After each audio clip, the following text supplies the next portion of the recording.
I'm joined now by William Attwell and Africa Analyst with Oxford Analytica. He's in our Oxford studio. Welcome to you. I think the first thing that might surprise people is why a 4.5% growth rate might not be enough to make real progress in Africa.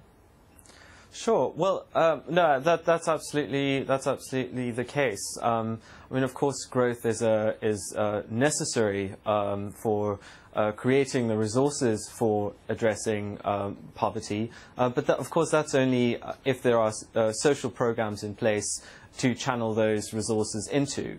One of the features of the boom years of the past decade, especially in those countries where we've seen nearly double-digit growth, and I think of Angola as a sort of extreme example, have also been those countries where we've seen rates of inequality increase very dramatically.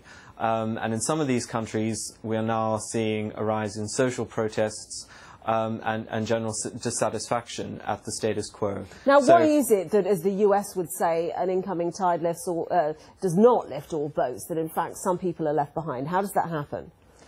Well, it's important to remember in many African countries, particularly outside of the main economies, main regional economies, those social programs simply haven't been in place. And in many places they're relatively recent developments.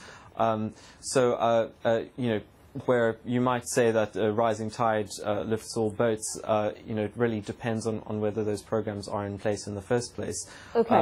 What about to bring the US in to invoke that once again? We were told or observed really that once it was signalled that quantitative easing was coming to an end, there was a lot of repatriation of dollars out of emerging markets. Has that continued to be the case?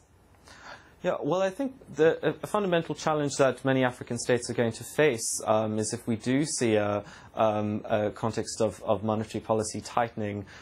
Many African states have really increased their debt load in order to fund large infrastructure developments. So over the past couple of years, this infrastructure investment has been the backbone of a lot of this growth, in addition to historically high commodity prices, of course. But in a context where debt becomes more expensive to service, this is really going to hurt African treasuries. Thank you very much indeed for joining us.